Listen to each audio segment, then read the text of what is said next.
इतिहास साक्षी है कि पुण्य भूमि भारत की गाथा भारत की अस्मिता, गौरव और राष्ट्रीय स्वाभिमान के लिए विदेशी आक्रांताओं से संघर्ष की महान गाथा है। बर्बर आक्रांताओं ने भारत की आत्मा पर चोट करने और भारत का अपमान करने के लिए हमारी संस्कृति और आस्था के केंद्रों को उद्ध्वस्त किया। सोमनाथ, काशी, मथुरा और अयोध्या के मंदिरों का तोड़ा जाना आज भी भारत की स्मृतियों में जीवित है। सन 1528 में अयोध्या में भगवान श्री राम के मंदिर का मुगल आक्रांता बाबर द्वारा तोड़ा जाना ऐसी ही एक अक्षम्य घटना थी जिसने सीधे भारत के सम्मान और आत्मा पर चोट की।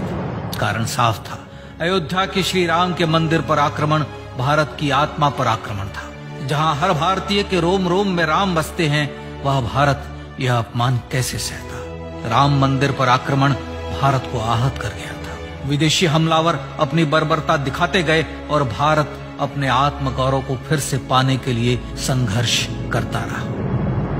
भारत रामलला के जन्म स्थान पर बाबर के नाम पर बने एक ढांचे को देखता और उसे हटाने का संकल्प लेकर शक्ति संजोया करता।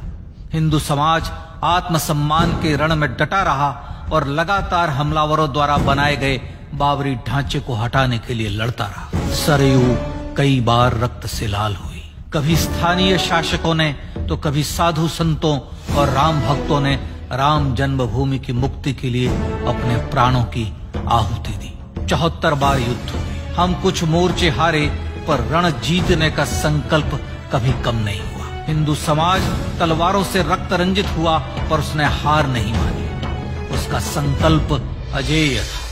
15 अगस्त 1947 को देश की आजादी के साथ सैकड़ों सालों से चले आ रहे इस संघर्ष में नई ऊर्जा और एक नया मोड़ आया। अचानक 23 दिसंबर 1949 को बाबरी ढांचे में श्री राम लला प्रकट हुए। हजारों राम भक्त दर्शन के लिए उमड़ पड़े।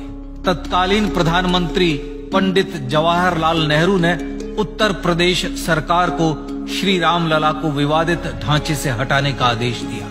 उत्तर प्रदेश सरकार ने अयोध्या के कलेक्टर को यह काम दिया और यह निर्देश भी कि जरूरत पड़ने पर वे बल का प्रयोग भी करें। अयोध्या के कलेक्टर ने सरकार को उत्तर दिया कि यह नरसंहार के बिना संभव नहीं है, और फिर भी वह ऐसा चाहती है तो किसी दूसरे कलेक्टर से यह काम करवा ले। परिणाम स्वरूप रामलला की मूर्ति वहीं विराजमान रही।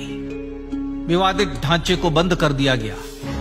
केवल पुजारी को सेवा अर्चना के लिए भीतर जाने की अनुमति थी। फिर भी राम भक्त विवादित ढांचे के बाहर से प्रभु श्री राम की आराधना करते रहे। भारत के हिंदू समाज के लिए चुनौतियां और बढ़ गई। मामला अदालत में गया। विपक्षी दलों द्वारा अदालत में भगवान श्री राम के अस्तित्व पर सवाल उठाए गए। उनके अयोध्या में ही जन्म लेने का प्रमाण मांगा गया। भारत का जनमानस अब आहत हो उठा था।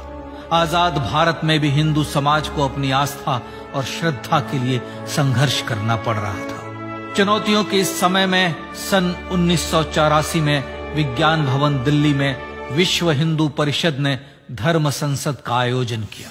इस संसद में देश भर के संतों ने राम जन्मभूमि की मुक्ति के लिए आह्वान किया और राम जन्मभूमि मुक्ति यज्ञ समिति का गठन किया।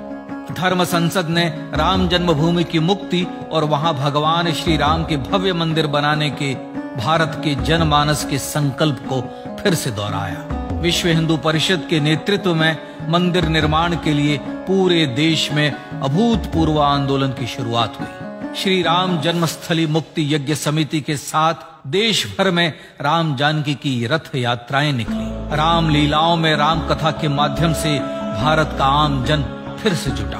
अब सबके मन में एक ही प्रण था, एक ही लक्ष्य था। अयोध्या में जन्मभूमि पर भगवान श्री राम के भव्य मंदिर का निर्माण। सन 1989 में विश्व हिंदू परिषद द्वारा गांव-गांव से रामशिला पूजन करके अयोध्या भेजी गई। 2,75,000 गांवों से रामशिलाएं अयोध्या पहुंची। भव्य राम मंदिर के शिलान्यास का निर्णय हुआ। पूज्य संत महात्माओं और हिंदू समाज के अन्य प्रमुख नेताओं के निर्णय के अनुसार अनुसूचित जाति के प्रमुख नेता श्री कामेश्वर चौपाल ने 9 नवंबर 1989 को मंदिर निर्माण का पहला पत्थर रखा। राम जन्मभूमि पर मंदिर निर्माण के लक्ष्य की पूर्ति के लिए सन 1990 में सोमनाथ से अयोध्या के लिए श्री लाल कृष्ण आडवाणी ने रथ यात्रा की शुरुआत की। देश में जन भावनाओं का ज्वार उमड़ने लगा। श्री लाल कृष्ण आडवाणी के रथ यात्रा के साथ साथ मंदिर के लिए जन समर्थन बढ़ने लगा और छद्म सेकुलरवाद बेनकाब होने लगा। इस जन आंदोलन को रोकने की तमाम कोशिशें हुई पर सब व्यर्थ हुई। विश्व हिंदू परिषद ने देशवासियों से अयोध्या में जन्मभूमि पर मंदिर निर्माण के लिए 30 अक्टूबर और 1 नवंबर 1990 को कार सेवा का आह्वान किया। परिणाम स्वरूप लाखों राम भक्त कार सेवा के लिए देश के कोने कोने से अयोध्या आए। इससे देश की एकात्मता का विराट दर्शन हुआ।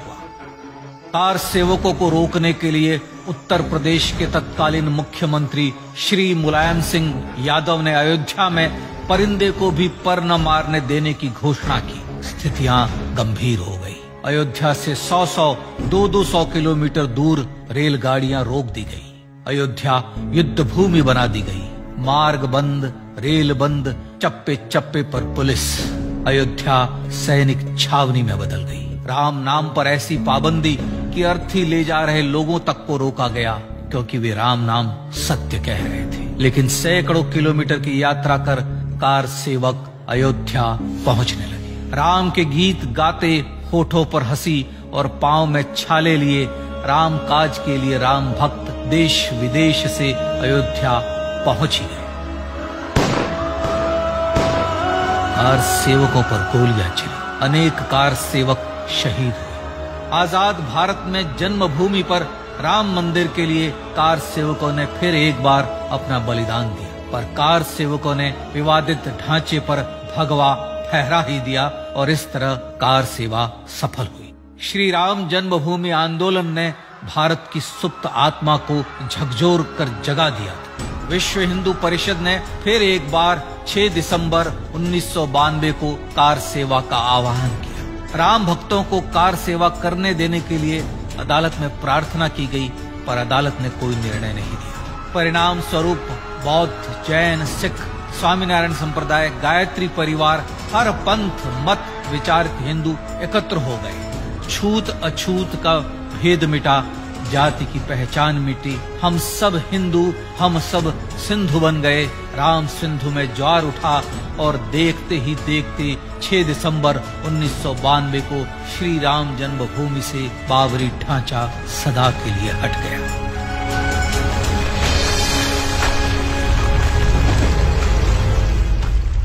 यह क्षण शौर्य, न्याय और सत्यमेव जयते का क्षण था। यतो धर्मस्ततो जय का क्षण था। पर संघर्ष की गाथा यहां जाकर भी नहीं रुकी। छद्म सेकुलरवादियों द्वारा भारत और भगवान श्री राम के इतिहास को झुठलाने के लिए अदालतों में चुनौतियों का सिलसिला चलता रहा, जो 1950 से चल रहा था। हिंदू सिखों के बीच से गुजरते हुए भगवान श्री राम का दर्शन करने के लिए विवश थे। यह स्थिति थी आजाद भारत में श्री राम और राम भक्तों की। पर सत्य को तो जीतना ही था। आखिरकार देश के सर्वोच्च न्यायालय के 5 जजों की खंडपीठ ने 9 नवंबर 2019 को ऐतिहासिक निर्णय दिया और यह कहा कि अयोध्या जन्मभूमि परिसर की पूरी 67 एकड़ भूमि रामलला की, और न्यायालय ने भारत सरकार को जन्मभूमि पर मंदिर बनाने के लिए एक ट्रस्ट बनाने का आदेश दिया। सर्वोच्च न्यायालय के आदेश के अनुसार भारत सरकार ने 5 फरवरी 2020 को श्री राम जन्मभूमि तीर्थ क्षेत्र नाम के ट्रस्ट का गठन किया और राम जन्मभूमि न्यास की भूमि जो सरकार द्वारा अधिग्रहित की गई थी, उसे ही नवनिर्मित न्यास को वापस दे दिया गया। 5 अगस्त 2020 को भारत के प्रधानमंत्री श्री नरेंद्र मोदी ने श्री राम जन्मभूमि तीर्थ क्षेत्र के अध्यक्ष पूज्य महंत नृत्य गोपाल दास, राष्ट्रीय स्वयंसेवक संघ के पूज्य सरसंघ चालक डॉक्टर मोहन भागवत एवं उत्तर प्रदेश के मुख्यमंत्री श्री योगी आदित्यनाथ की उपस्थिति में श्री राम जन्मभूमि पर भगवान श्री राम के भव्य मंदिर के लिए भूमि पूजन कर निर्माण कार्य का शुभारंभ किया। इस तरह लगभग 500 वर्षों से राम जन्मभूमि की मुक्ति के संघर्ष का पटाक्षेप हुआ। अपने आत्मसम्मान और राष्ट्रीय अस्मिता के लिए इतना लंबा संघर्ष विश्व के इतिहास में बेजोड़ है। श्री राम भारत की आत्मा, भारत की परिभाषा, हमारे राष्ट्रीय आदर्शों और जीवन मूल्यों के प्रतिनिधि मर्यादा पुरुषोत्तम हैं, जो हर हिंदू के होठों पर जन्म से मृत्यु तक रहे। बस यही हर हृदय में प्रार्थना होती है। राम भारतीय राष्ट्रीय स्वाभिमान और आसेतु हिमालय से समुद्र पर्यंत तक जन जन को एकात्मता के बंधन में बांधने वाले रक्षा सूत्र है। अयोध्या स्थित श्री राम जन्मभूमि पर बाबर का हमला वास्तव में भारत के स्वाभिमान और राष्ट्रीयता पर हमला था। प्रधानमंत्री श्री नरेंद्र मोदी द्वारा श्री राम जन्मभूमि पर राम मंदिर का पुनः निर्माण न केवल बाबरी मानसिकता का पराभव है, बल्कि संपन्न, सुखी, सुसंस्कृत, सर्वशक्ति संपन्न स्वराष्ट्र का सूर्योदय भी है। यह उस राम राज्य की दिशा में वह कदम है जिसकी अभिलाषा राजराजेंद्र चोल, कृष्णदेव राय, छत्रपति शिवाजी महाराज से लेकर महात्मा गांधी तक ने की थी। अयोध्या में जन्मभूमि पर भगवान श्री राम का मंदिर न सिर्फ राष्ट्रीय गौरव होगा, बल्कि वह श्री राम के आदर्शों का राष्ट्र मंदिर होगा। अब वह महान संकल्प पूरा होने जा रहा है। आइए इस राम यज्ञ, राष्ट्र यज्ञ में जिन ज्ञात और अज्ञात भारतीयों ने अपनी आत्माहुति दी है, उनका पुण्य स्मरण कर उन्हें श्रद्धांजलि दी।